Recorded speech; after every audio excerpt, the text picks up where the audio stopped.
this morning you bring the beautiful sun. Cold. This is still cold. We need sun, but we need also rain. But we cannot enjoy the sun because we have to study inside. Okay. In the name of the Father, and of the Son, of the Holy Spirit. Amen. Let us continue to pray for peace and justice. We have so many brothers and sisters in the Middle East, in Africa. They suffer so much for their faith. Hail Mary, full of grace, the Lord is with thee. Blessed art thou among women, and blessed is the fruit of thy womb, Jesus. Holy Mary, Mother of God, pray for us sinners, now and at the hour of our death. Amen. Mary, seat of wisdom, Pray for us. in the name of the Father, and of the Son, and of the Holy Spirit. Amen.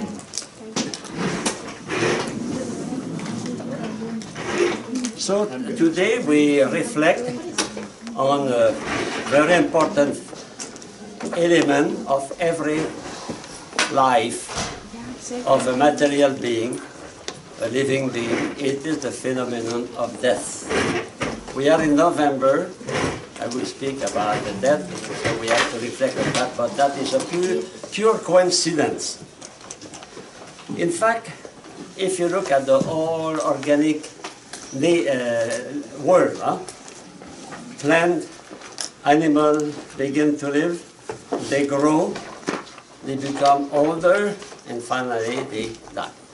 It's a universal fact among the organic being. So everything, every material being, living material being, and don't speak about angel here, is called to death, to die. Beautiful flower, trees, sequoia can be last 1,000 years, but a day or another they will die. You know? That is the reality of in which we live, and we are concerned with that because we are in the same situation. Sometimes we have to reflect on that. In fact, that is one of the most important problems in the life of people, of men. So we cannot separate life and death. Of course, when the baby is born, we don't say that baby is condemned to death, to die. But in fact, as soon as we are born, we are condemned to die. A flower, a little kitty, that is. But we have to consider positively life as a gift and death as a reality also. So what is death? Death essentially is a change, but it is a substantial change. Substantial. So we change in our substance. The flower was living, you cut it to put it in front of the Blessed Sacrament, but the flower is killed. You kill the flower. It's a non-living flower. That flower cannot produce other flower, cannot grow. No, she's dead. But you know. But it's not a substantial change, but it's not an annihilation. That means something is not total disappearance. No, we continue, something continues to subsist after that. For example, a tree, a flower, a dog, an animal, and then something continues. But we are body and soul. What continue after that? Two things. For example, let us take the case of a flower, and you cut the flower. The flower is no more living, but something subsists. What subsists? The mother. The mother was before. The mother continued after. You look at the Bible, you are dust, and you come back to dust. That means you are made with atoms, with carbon, etc., and you become again carbon. You know. But what is the big difference? In the flower, in the tree, in the cat, in the man. When we are living, we are organized, we have spontaneous, immanent activity. And when we are alive, we have no more activity. Activities are totally stopped. And in fact, the body of a flower, the body of a tree, the body of a cat is condemned to disappear, to be decomposed. Okay. So here with that, it ceased to be what it was, but it does not cease to be without qualification. That means it's not an absolute cessation of being. The flower, when it is cut, continue to be a flower for you. In fact, strictly speaking, it's no more a flower. It is a dead flower. It's a dead flower. You offer to cut the dead flower. Okay. Something of what once lived continue to be. But continue to be substantially, it is other than it was. For example, my cat is living, my cat is dead. It's not the same cat, he's the same cat. It's not the same cat because one is living, the other is dead. But apparently it's the same matter. You know? But what is absent, what is no more there? The antiquity and the soul. The antiquity, the soul. And what is the role of the soul? Is to unify, and to activate, to organize, to program, so that. And there is no more principle of organization, no more principle of movement, of motion, etc. So, number 2.2, that is a total and substantial change in the organism. And you have 3 points. First, that is a term which is properly applied to living things. We cannot speak about the death of a stone. Of course, a stone for millions of years will be used little by little, but we don't speak about that because it was not a living. It is a total change. Secondly, 2, when something living dies, there is a total cessation of life. So we studied just before all the characteristics of life. All those characteristics now do not exist. Stop. They are not there. Assimilation, reproduction, growth, all that is no more there. No self-activity, no spontaneous movement, no immanent activity. And so it is no longer organization, and no more activity. 3, the radical incapacity of performing vital operation activities is the criterion. So we know that a person is dead, an animal is dead, when there is absolutely no more activities. Some question, you know, when we die, for men, the beer continues to grow. So, it's a vegetative life. Is the soul there? Well, I don't think so. So, no more spontaneity. So that is radically incapable of performing any activity. You know, the bear, when the bear is coming soon in his hole to spend the winter, pass the winter, he is now trying to become very fat. And for 3 months, 4 months, he will live on that reserve. And after that, he will not resuscitate. He will raise again, but he's not dead. His activities are hibernation. His activities are slowed down. We can do that for people also. One of my uncle, he fell into coma, and it was in 1956, 57, and they were making experimentation. And my cousin is a physician, so they made the experiment to put him in a hibernation. So he was in hibernation for about 3 weeks. So that means they make his metabolism very going low. Instead, during that time, they find some mitigation. It was an experimentation, and after that, he came to life and like a bear, you know. My mother told me that she went to the hospital, and to enter the room, they have to put their coat and their fur, you know. And he was there almost naked on the table, you know. Hibernation. But bear don't die. We die when we have no more activity. A bear is continue to assimilate, like the squirrel. They assimilate, they graze, they acquire. Next page. A dead being is no longer a source or center of self-movement, we saw that. And 2.5, the phenomenon of death is related to the body-soul dualism. In fact, why we can speak about death? Because we are made with matter and form. We are made with soul and body. And that is, we discussed just after that, the difficulty for monists to explain death. For us, it's easy to explain that. It is the separation, the division, between the form and the matter, or the soul and the body. But if there is only one principle, matter, how can you explain death? Because if the soul is also matter, how matter can stop if it is matter? So that is a problem for them, because the way to explain that it is to accept the separation, a separation between a principle of life and a body. If everything is matter, it is a problem to explain that. It's so materialist monism, either materialist or spiritualist, both have difficulty to explain that. Because that is a separation, a division.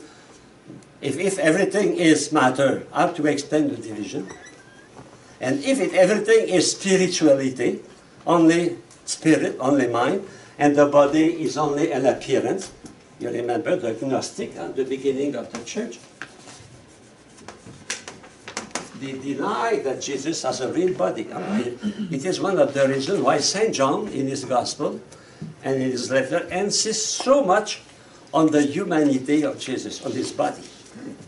To prove, yes, but it was not a fake body, it was not an appearance of body, it was a real body. Okay? So for monism, if everything is spiritual, so how we can explain that? That can explain only because there is a separation, a division. Okay, so I go to page 29. Now what is important for us is that position of moderist realism. We call also moderist dualist, because when we speak about moderate realism, you remember that, the theory of knowledge of Aristotle and St. Thomas. Now we apply that to death, and we have, it's like a moderate dualist.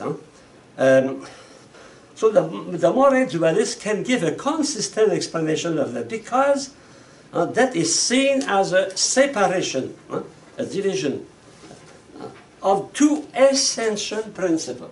But if you come back to the last classes we have on the human person, you remember the human person is a substantial hypostasis with a soul and body.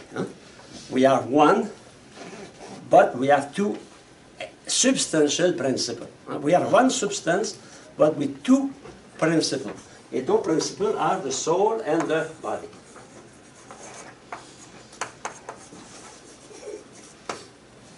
So that is our essence. We are made of essence, nature, substance. You remember, quiddity are almost the same reality, but seen at different point of view.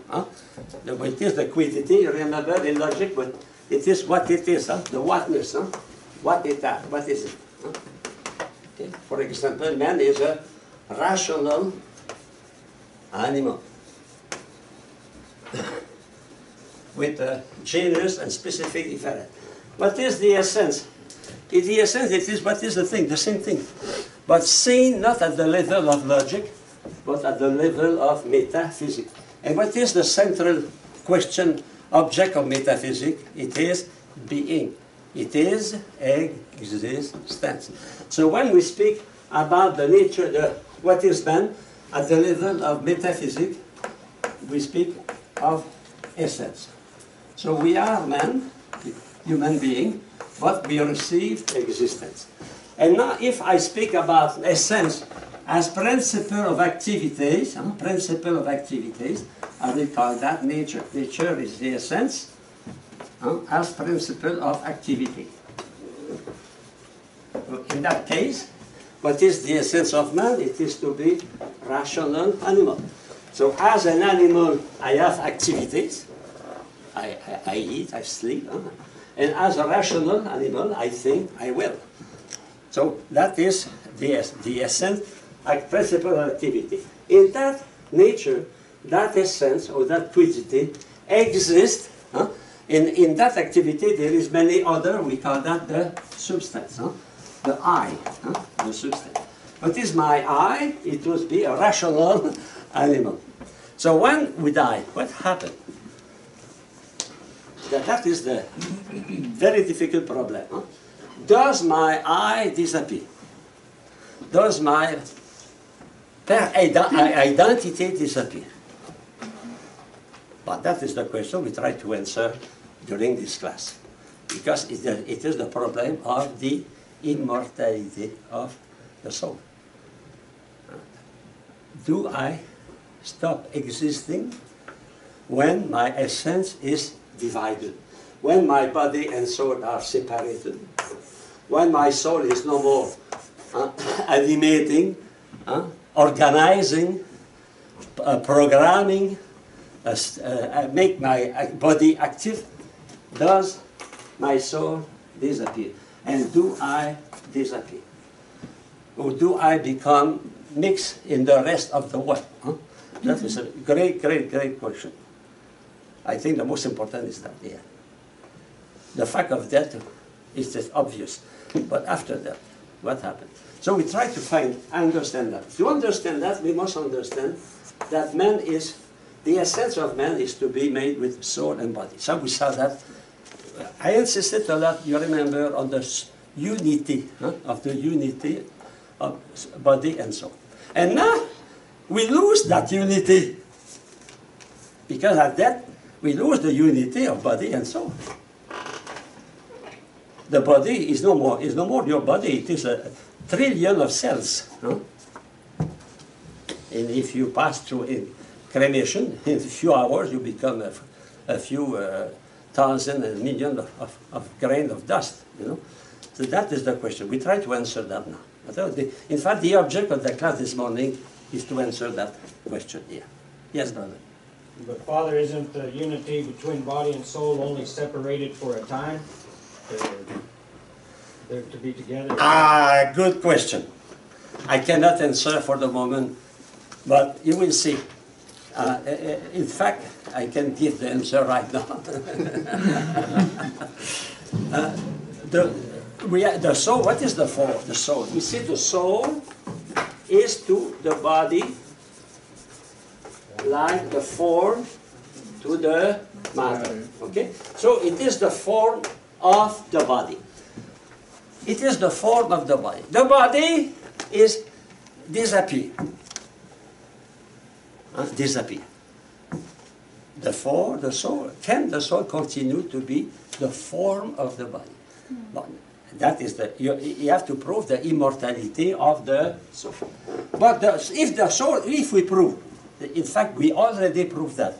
Because every time we study, remember the activity of the intellect. I told you that is a proof of immortality, spirituality of the mind, and when we abstract, universalization, reflection, the power of the will over the body, all that proof that we are transcendent, we transcend our body. That means my soul is not dependent on matter. So, we accept that. So we accept that the soul continues to exist as the form. But the form of a body, but there is no body. But continue the form to be the form of a body. And that, it is very interesting because it is a stone on which we can establish the dogma of resurrection. Plato cannot say that. For Plato, the body is a cave, is an obstacle for the soul to be happy. For Platonician, for those people, the body is not a good thing. What is a good thing is the mind. So the ideal of a man is to live without a body. But the resurrection, it is what? It is We have we come back to live a human life with a body. And the philosophy of Aristotle is I don't prove the resurrection, no, cannot prove, but is a stone on which we can establish the resurrection. We come back on that, okay? So I go to page 29. The separation of two essential principles that occurs when the life principle, the soul, no longer informs the body.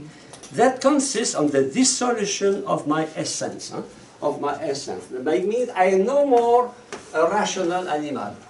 My animality disappears. Can say, that question is tricky. Can I say that after that I am a human? A human being? No. No. I am a human soul. Because to be a human being, we must be body and soul. Okay? I continue. Then it is, in this view, that consists in the dissolution of the very essence. Okay. Number 4.3. The inner structure of the living thing consists within it the very seed of its own dissolution. That means the fact I am composed of a form and a body, form and matter, it is there, the seed and the root of my death is there. Angel cannot die. A stone cannot die. Only those who are made with form and matter, they can die. Because they are composed of matter and soul. And the fact they are composed, they can be decomposed. So the root of the root, if you want a philosophical point of view, of my death, it is in my essence. The fact that my essence is composed with body and soul. That means every being, material being composed with body and soul, is called to die. Well, of course, the Bible says God make us immortal at the beginning, but that is not philosophy. In philosophy, of course, God can create man without dying. He can do that. But we cannot explain that in philosophy. That is only pure revelation. What we can say in philosophy, the death, for a philosopher, that is not the consequence of sin. Excuse me. And as a philosopher, is the consequence that I am composed with animality and of course, in theology, we say God gave us immortality. After that, we commit a sin, and that is another thing. I don't deny that. Be careful. I don't deny that. No? But as a philosophical point of view, death is natural. It is natural for a flower to die. It's natural for a cow to die. It's natural for a man to die. It is in my nature. Why? Because my nature is composed. Because it is composed, it is called to be decomposed. You know? In fact, death is a natural reality. Death is a part of my nature. That is important to understand that. The death of your cat is a part of it. Birth, conception is a part of his nature, and that is a part of his nature. It is included in the fact there is a being composed with matter and soul, matter and form, or soul and body. Yes, brother? Yeah. This is the first time that this class has contradicted what we learn in theology, because in theology we learn that death is actually not part of our nature. It's not supposed to be that way. Okay. I shake my head for the theology. In theology, we know that God created man, and he was not called to be that. He was a gift of God, you know. Okay. And man committed sin, and that is a consequence of sin. But I can say, why now? Even if one man who was obtained the gift of immortality can die. Why he can die? Because he is composed. Because he is composed. His nature is to be composed. There is nothing in my nature to be eternal as a human being. Of course, my soul is different. Okay. You know, we must be careful. Huh? If we know we know the creation, etc., of man, etc., to the revelation. But a revelation does not destroy nature, human nature. So is the reason why, if that was not a part of my nature, God was not able to say, okay, you commit sin, you will die. I can die because I am composed. The source of my death is that it is in my own nature, substantial composition of body and soul. Okay? So what I want to stress here, that is natural. Of course, for a Christian, for revelation, that is another dimension. But for a philosopher, is natural. Okay? The soul cannot continue to provide life. The body structure is radically altered by age, etc., and lost its ability to be enlivened. It cannot be reanimated. And that is what is interesting. You know, a person is killed in an accident. We took his organ, his heart, his kidneys, and it is dead. He is dead. He is dead. And we go to the hospital. We send that by airplane to another hospital, and we put the heart in, and the heart function. And the person will live 10, 15 years. A Dominican, the first in France to be have an artificial heart was a Dominican. And he lived 15 years after with the new heart. What makes the heart living is not the body. The heart by itself cannot live. The heart lives because he is in a living being, in a living being. And that is the absence. I can have very good organ, I can die. My organs are good. My instrument of seeing, of pumping my blood, the heart, so are so good they can be used by others. Transplantation. I have that in my eye here. Okay? So, in fact, the theory of Aristotle and St. Thomas is the best to explain the phenomenon of death, because it is a dualist realism, moderate dualism. Like, it is linked with the knowledge. Knowledge we use body and soul. So we are made with body and soul. And when we die, there is a division between the body and the soul. Okay? In fact, my body, I have now, is not, we showed that to you, in me. For me, it's my 11 body. The cells here are not the same when I was born. I am the same, but my cells renew continually. Okay? And a proof of that is when you have a wound, the wound cicatrize, heal, but they have new cells. Why? Because you eat, because you take medication, because you have a blood, how do you say, blood, when we put the blood from one to the other. Transfusion. Transfusion, a blood transfusion. Okay, page 30. The human death and immortality. On that page, those pages are excessively important for you. I think those pages up to the end are, everything is important.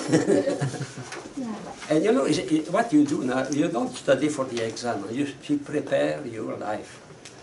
And what you study here, you will use that many times to discuss with people, to teach, to pray for yourself also. No? So men alone can see his death in advance. Only men can foresee his death. And that is a proof he is also spiritual. He is detached from time and space. He can see the past, he can preview the future. Okay? Because of his ability to know ourselves, to reflect. And the power of reflection is a proof of the spirituality of the human soul. I continue. We know that it is appointed one day us for to die. This is according to our nature that we shall die. And we know our own finitude and contingency. 2 words you should put into special place, if you want, explaining death, finitude, and contingency.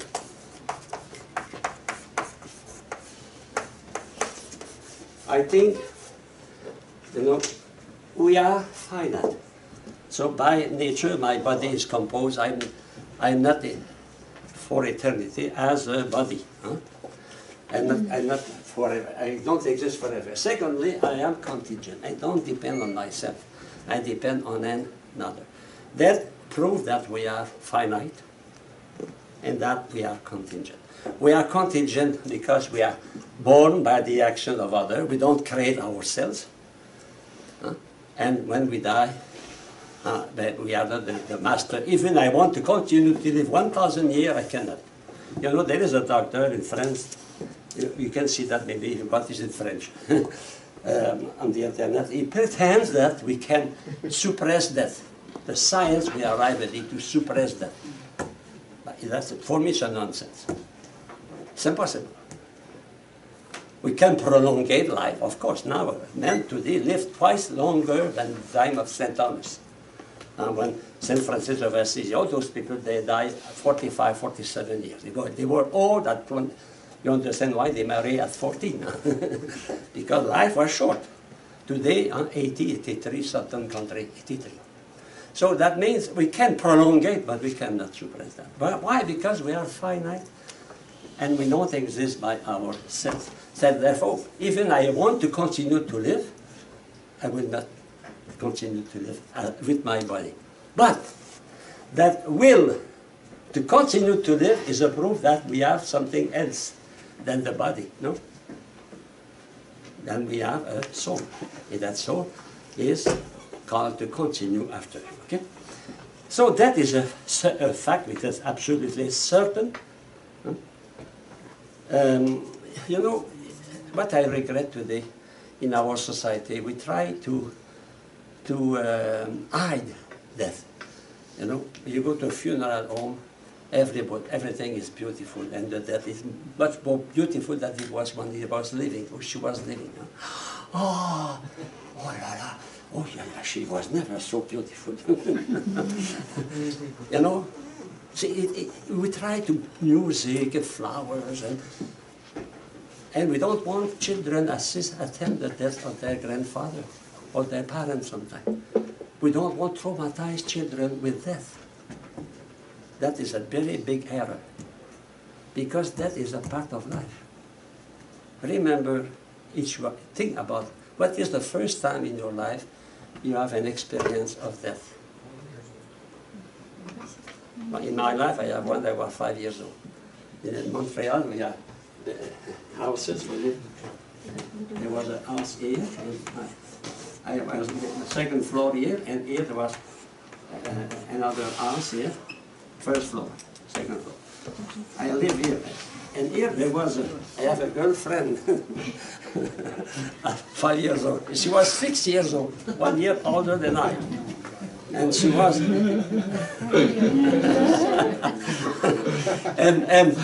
and a day, my mother said, I saw a car, a white car arrive with a white box. I saw that because I was at the second floor here. I saw that. And my mother said, we have to go to visit. And when I entered at that time, we exposed in the houses, and there was not funeral at all. So we put, and I saw my friend in the box, not moving. It was my first experience of that. It is necessary, children must know that life is not only fun. Life is also something serious. And they have to come from. I remember my grandmother there died. My little sister, she was 3 years old. And she touched my grandmother. Hey, she's cold. She was experimenting. What is that? It's the same for us, Peter. Sometimes they say, oh no, no children, no children, no children. They will be traumatized. It is necessary. We have to know the reality. Otherwise, we live in a bulb, and we have no contact with the reality, and we make children that have no courage in front of difficulty.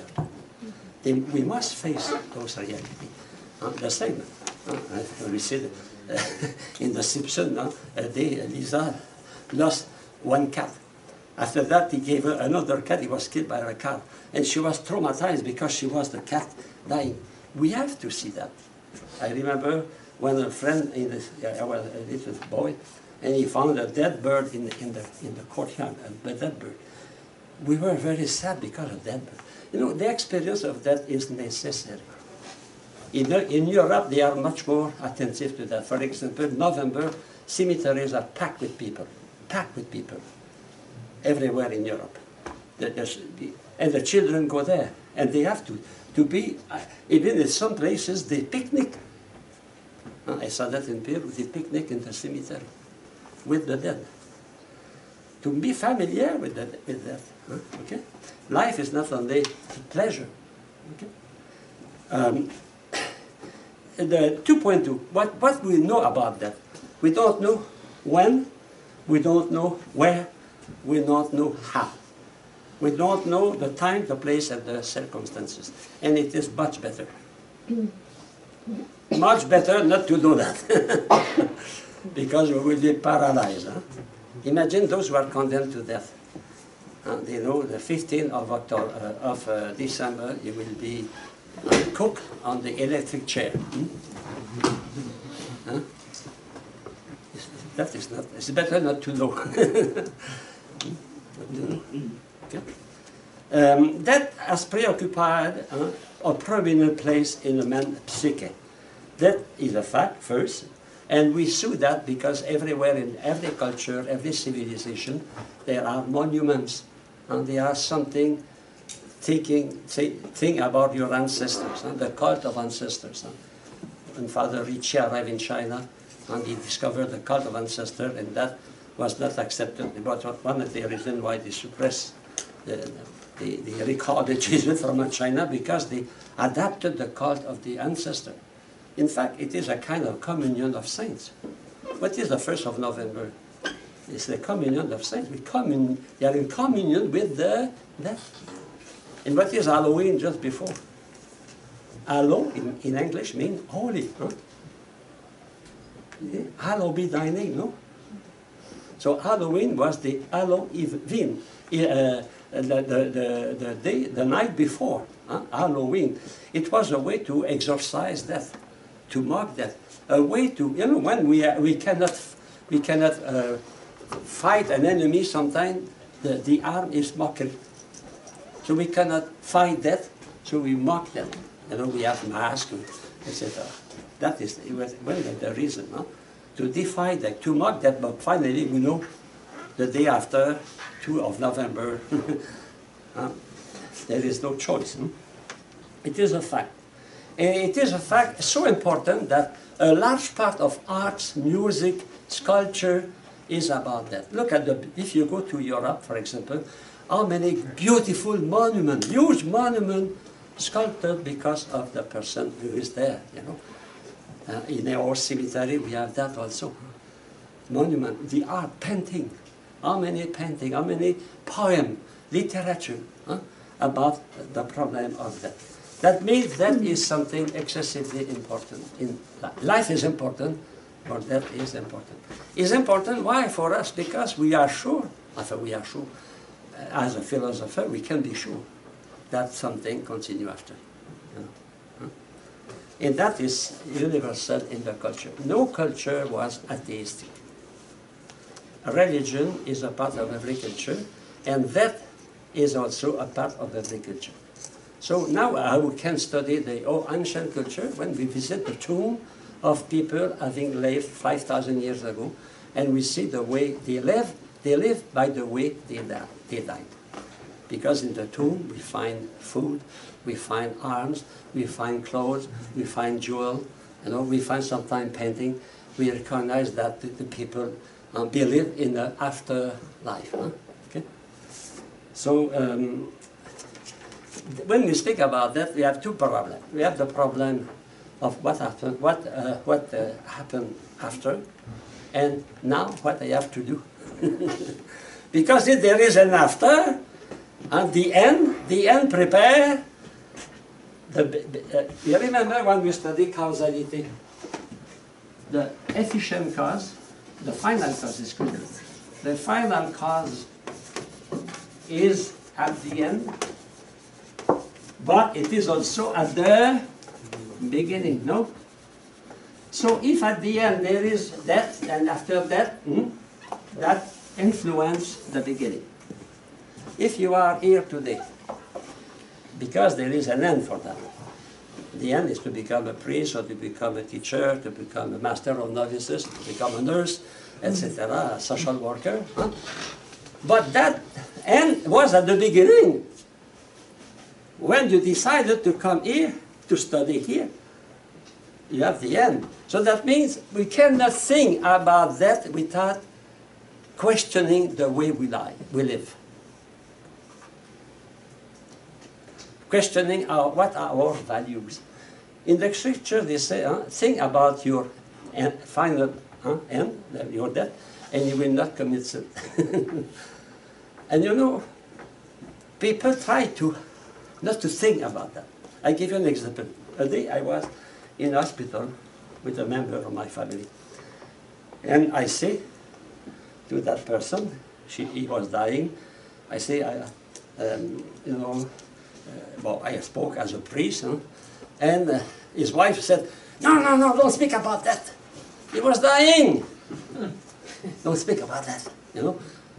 And another example, my grandmother, she was 1994, she worked up to the last minute. She worked in the garden, and she fell down, and one after she died. And it was in July, the end of July. I said to my grandmother, oh grandmother, it will be a beautiful day to go to heaven on the 15th of August, Assumption. Oh, she said, yes. My aunt, one of my aunts was furious. We don't speak about that. You remember extreme unction, the sacrament of extreme unction. Huh? It was only when the person was almost dead that we called the priest. Why? Because to call the priest was the occasion of the death of the person. Huh? Extreme unction, the last right, at the last minute, the last breath. No? That is, you know, we can't, that is very important. We cannot think about that. We can't think about the way we live today. And that is the reason why many saints, like Borgia, Saint Borgia, who was one of the first at the court of Spain. He was, when Queen Isabel died, he was asked to accompany her to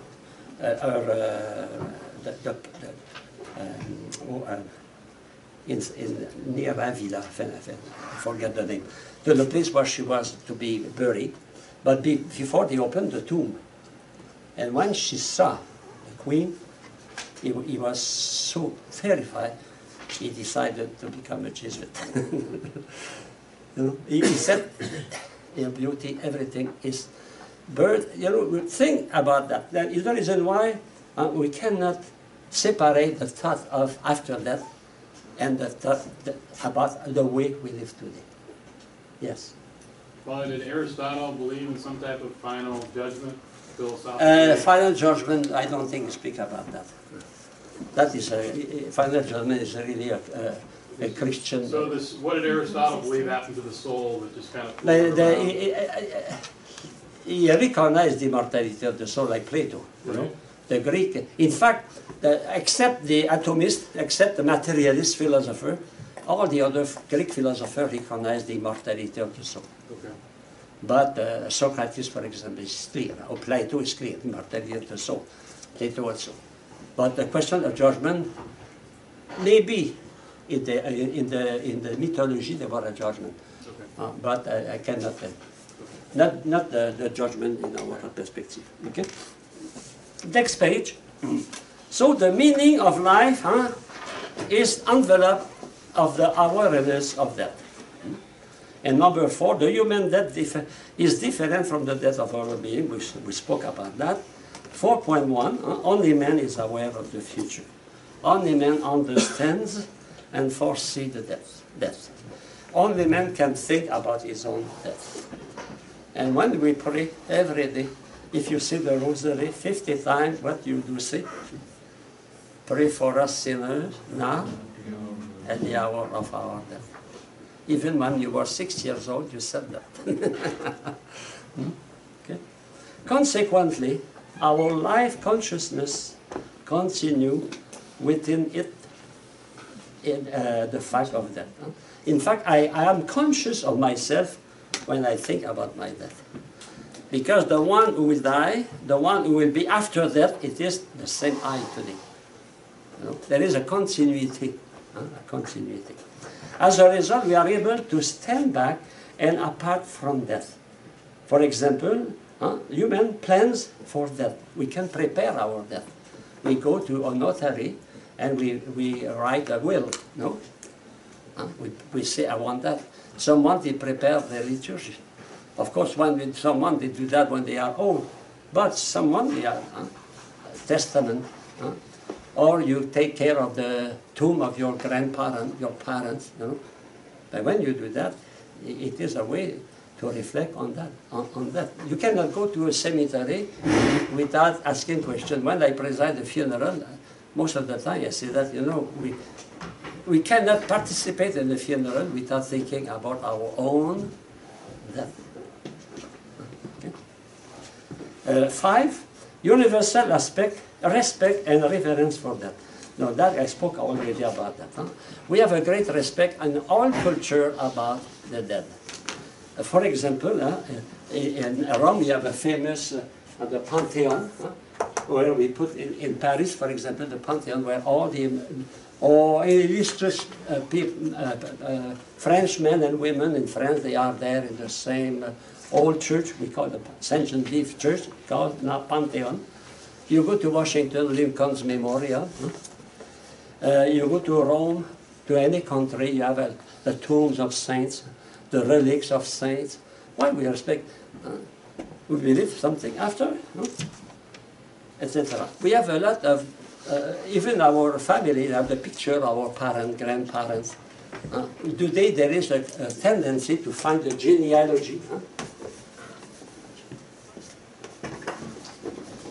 And there is some organization in the United States, you can pay $200, you send a little bit of your saliva on the Q-tip, and you send that, you pay, and they give you your genealogy. They say you have from that race, you know.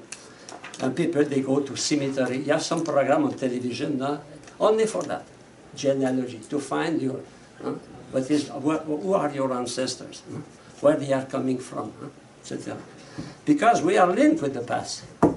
What we are depends on what they were. Think about that. We should be very grateful to our ancestors. What we are depends on what they were. Sometimes people are, and some people have an inclination to despise the ancestors. They say they were stupid. Now we have television. They didn't have television. We have now, yes, but if we have television, because of them. Because of them, what we possess today, it is the fruit of their research, the fruit of their work. And don't forget, those who will come after, of course, for priest and support, the future depends on us also. Okay? Sometimes the tendency, the hedonism, what is hedonism? Hedonism is to take pleasure today and don't bother with others and don't bother with the future today. Carpe diem in Latin. Those who like Latin, carpe diem. Take, enjoy, carpe. Harvest today, take today, pick up today, the fruit today. Not tomorrow, today. And don't bother the other. So, that ecology is a reaction against that ecology, the administration of nature. Okay? So it is a fact, a very fact. But even if we are with many, for example, when my father died, all the family were around them. Oh, everyone. I came from Africa, by accident I was there 2 times. But when my father died, he died alone. We die alone. That is a personal reality. Even if we make a pact of suicide for 2, I died alone. I am alone in my birth. I am alone in my death. I am naked at my birth. Yeah, almost naked on my death. That means I am totally, that is means something important to see. It's important to be near those who are dying. Because when we die, it's the same for a hospital. No? You go to someone who is suffering, who is suffering. We are around the bed, but we don't suffer. She is or he is alone to suffer so much. But we must be around to help, to sustain, to accompany, etc. And that is a very important role for priests and nurses and doctors, to be attentive to those who are dying, the respect of those who die. They need our help. 32. A man has a particular interest, as H-A-S, in the phenomenon of death. Why? We saw that. Why? Because for us death is not an end. Or although maybe we know there is something with surety, or maybe we say maybe there is something. Even those who say there is nothing, I am not sure. I am not sure that in their heart they are not saying maybe there is something after that. You know. Why? Because we have a desire to continue to live. It is in my nature to continue to know and to love. Okay? Number 6. So that is an integral part of the human condition. I already spoke about it. There serve parameters, measure within which the meaning of human life can be evaluated. That means when we want to evaluate the life of someone, we have to speak about death. In fact, normally we write the biography of people when they are dead. We know a person only, we cannot know a person when he is living, or she is living. We can know a person really, not totally, but really after his death. Because is there is a law in Canada, I don't know United States, in Canada, we never give the name of the street before the person died.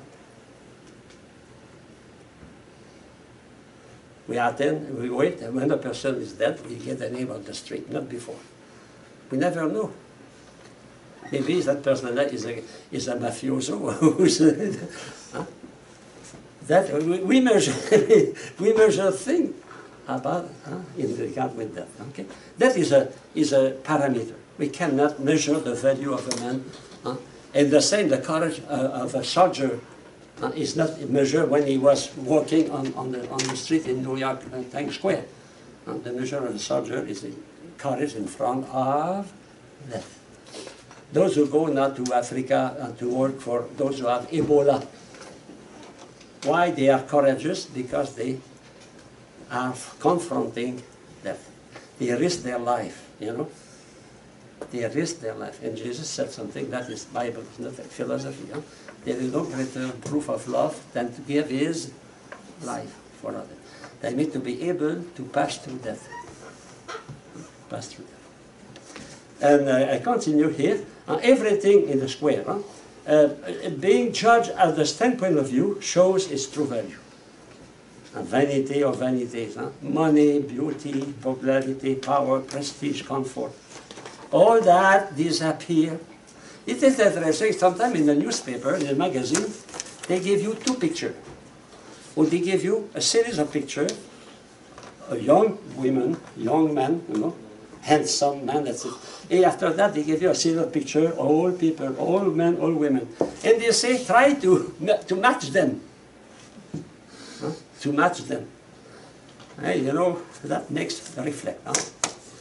In 1945, and now in 2010. Match them. You know. That means everything changed the value. And sometimes people are billionaires, and they give, I'm ready to give all my money to be healed from that cancer, or to continue to live, you know.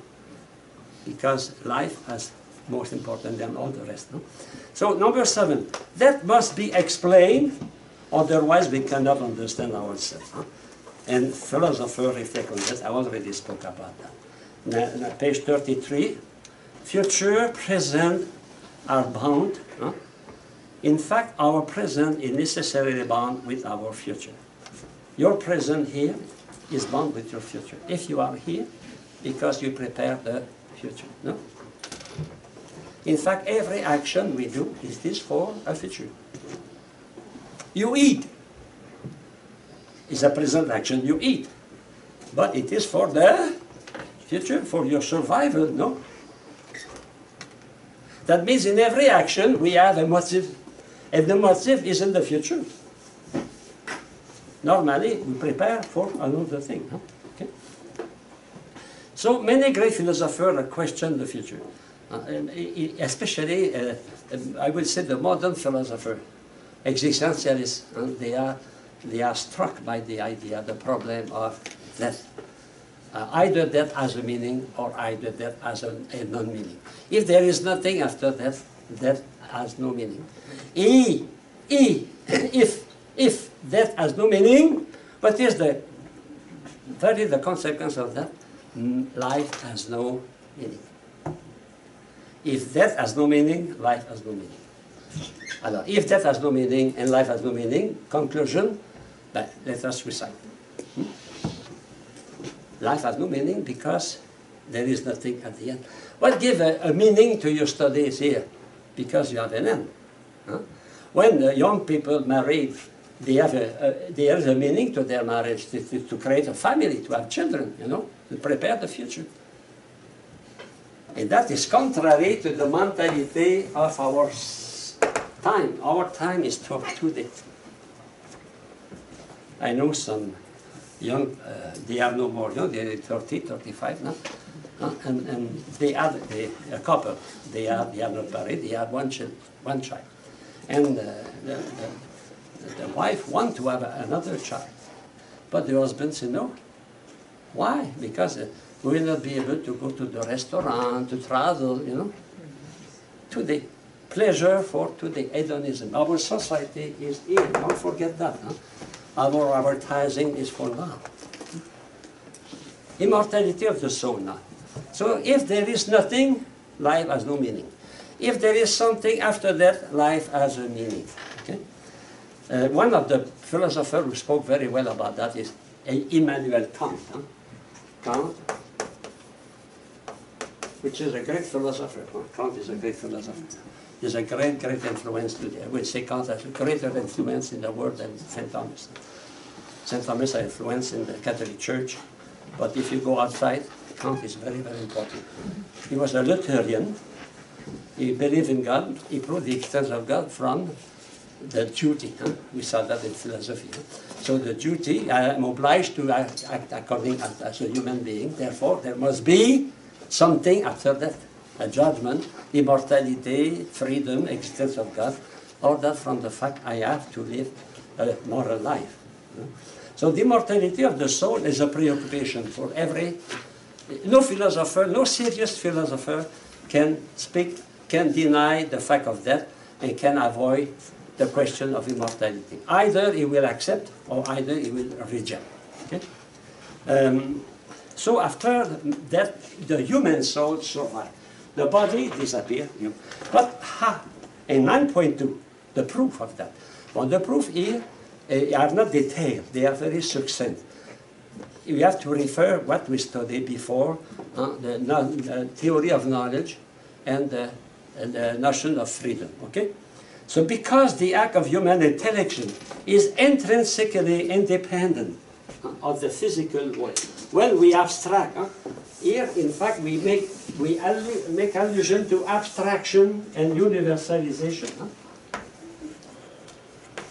When we abstract, it is the agent intellect that detach from the phantasm, and we arrive to a concept which is totally detached from time and space. It is a spiritual. Our concept is spiritual. If it is spiritual, it is immortal. It cannot be corrupted. Okay? A reflection, reflective reflection, the power of reflection. Only man has the power, and that power is not material. Another thing also, we say that is the power of the will to dominate our sense appetite. We have a sense appetite we can control, we can master. And that is not by the body. On the contrary, the soul, the fact the soul is able to control the body is a proof that she is not a body. She's totally dependent of the body. Of course, we need senses, like I need a chalk to write, but it is not the senses or the chalk that make me think. I think because I have a spiritual power. Immaterial, do two things here. Immaterial and independent of physical world. What makes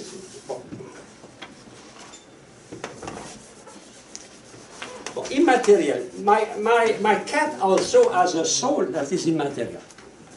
My cat has a soul that is immaterial. But it is not independent. Independent of matter, of the body, independent in his activity and his being. So we know the soul is immortal from the power of abstraction, from the power of reflection, from the power of volition. Yes, brother. I'm sorry, Father, I got confused. Did you say the soul is totally dependent of the body? Intrinsically. Intrinsic. That means in his essence, Okay. the soul does not depend on the body. Like intrinsically, you don't depend on your pencil to write.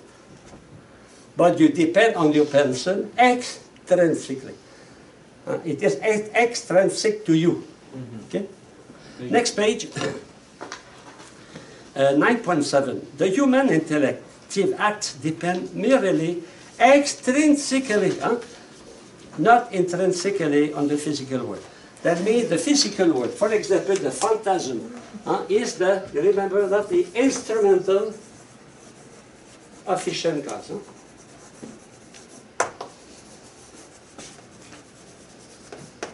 But your intellect, your agent intellect, is the principal efficient cause. Like now I'm right on the board, I am the principal efficient cause, but the chalk is the instrumental. The chalk is outside of me, is extrinsic to me. The power of writing is intrinsic to me. Okay? The power of, for example, you read, you must have eyes for that. Do your eyes read? Yes. But in fact, who reads? You. With your eyes. So your eyes, your body, is a tool to allow your mind to work. Is a tool. That means we are spiritual because we have both here. Your cat is not spiritual. He is immaterial. His soul is material. But he has no activity independent from his sense knowledge. His knowledge is reduced to sense knowledge. In fact, what we are doing here, we are recording all the proof we studied during the semester. And many times I say, that is a proof, that is a proof. And we cannot now come again on all that. But we can summarize. Abstraction, reflection, volition, the will. Prove that we have a super spiritual activity. Spiritual activity. One of the stronger for me is the volition. By the will, you can control your body. Your body is hungry, is thirsty. You say no. You will fast and you will not drink. You can do that, no? Okay. So the act of understanding is immaterial and intrinsically independent. Now, number 10. So intrinsic incorruptibility. The form is not corruptible because it is spiritual. And the human form, that means the soul, is the fact that, we know the subject through the activities. And we know the activities through the object. So when we are an object totally detached from matter, for example, the concept, or the act of willing, the free act, that activity manifests that the subject here is the same nature. We produce activities and we attain objects of the same nature. But we cannot know first the subject. We know the object, we know the activities, through that we know the subject. So if we have spiritual activities, if we have attained spiritual object, like the concept, we have spiritual activity, abstraction, reflection, volition, we can affirm that the subject is also spiritual. It's not my body, it's my soul. My soul is spiritual. And the consequence of that is immortality. So here, well, extrinsic, for example, you break a glass. The form of the glass is broken at the same time the glass is broken. The form disappears with the glass. It is not independent from the glass. It's the same for your cat, for the flower. The form of the cat, the form of the flower are linked with the body. They cannot detach from the body. We can detach from the body. Why? Because we have spiritual activities. Spiritual activity. And we know that through progress, for example, to organization, etc. Now, page 34, 9.3 at the top. So, in fact, we are spiritual for two reasons. We are spiritual because we are immaterial and because we are independent. Well, if I am immaterial, I am simple.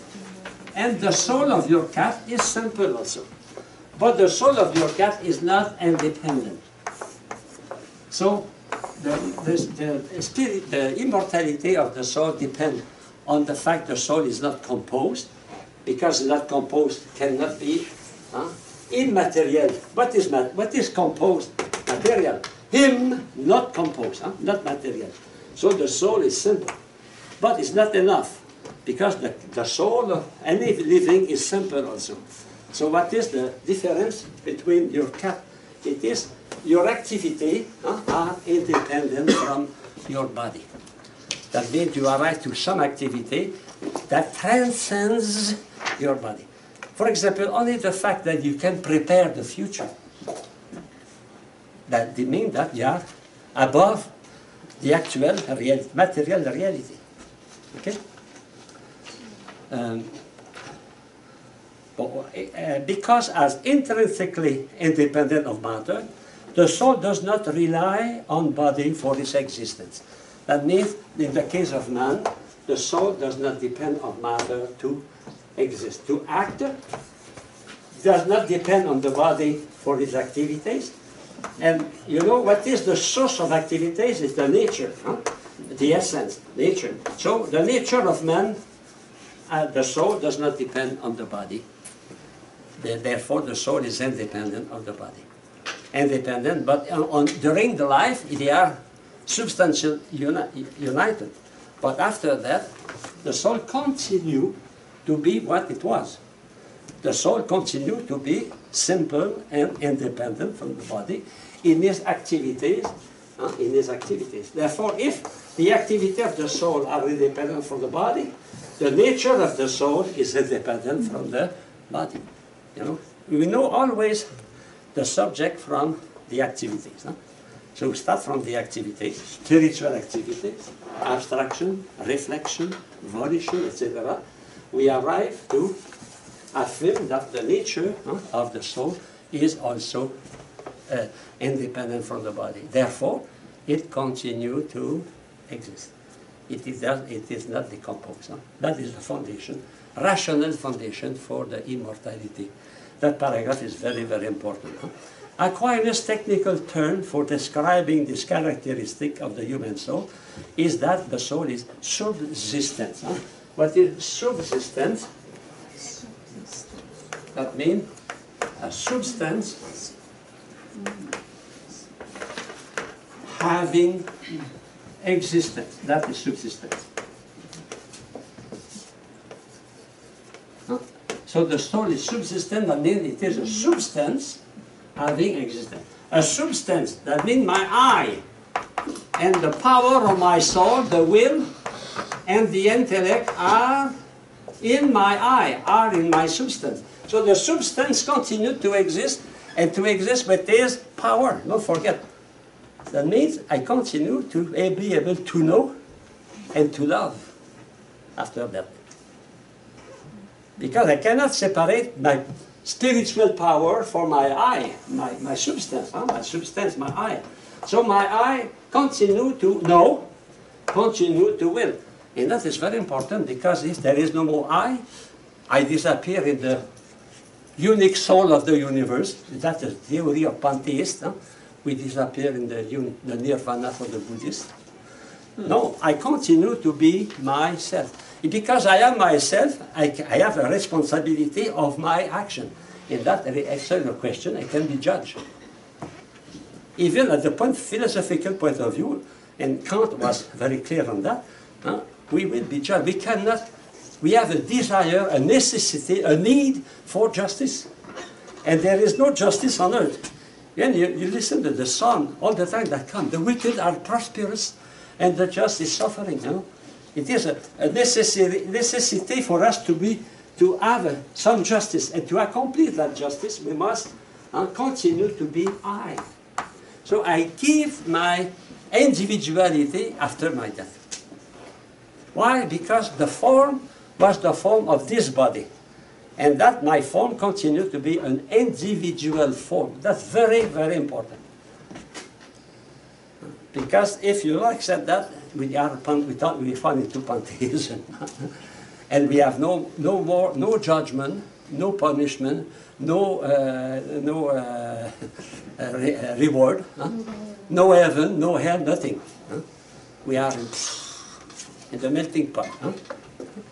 The human soul is unique and distinct from other life. We spoke about that. Okay. The human is subsistent at page 34 at the bottom. 9.6. Very, very important. Contrary, the human soul subsists within itself. That means the life of the soul is from within. Don't forget. If I have immanent activity now, it is because the principle is in my soul, no? And that principle of life after that continues to be a principle of life. So what is the characteristic of life is activities. What are the activities of the soul, the intellect, and the will? So I continue to think. I hope we never finish to know and never finish to love. Otherwise, eternity will be boring. And while the soul exists as the form of the body, the human soul does not inherently depend on the body. Thus, the human soul is capable of existence alone. In page 36, therefore, to affirm that the human soul is a subsistent, it is simply to deny that the human soul either is intrinsically corruptible or extrinsically corruptible, which is the same as affirming that the soul is immortal. Another argument given by St. Thomas, the human soul knows being apart from material condition. Human soul grasps abstract. In fact, it is what I told you just before, abstraction, reflection, the power of reflection.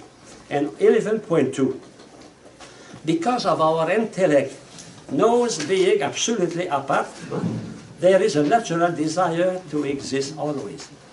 So no such a desire for immortality will not occur where it is not grounded on reality. If I have a desire for immortality, there is a reason for that.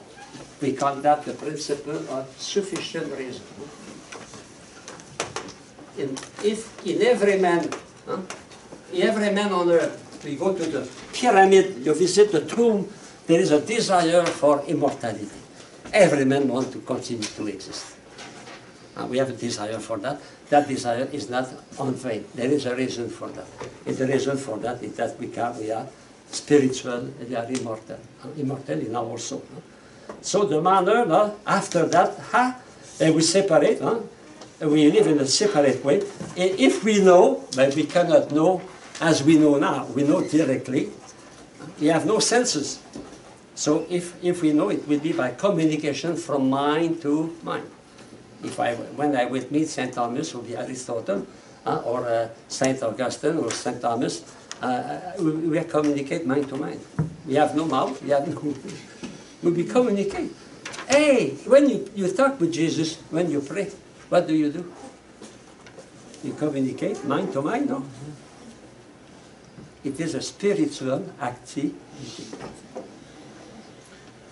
I found Already, we are living already we live a little bit like we live in heaven. When in faith you communicate with God, with Virgin Mary, you communicate mind to mind. Yes? I'll ask you after classes and done. Okay, after. And finally, the last paragraph on individuality, I already explained that. Huh?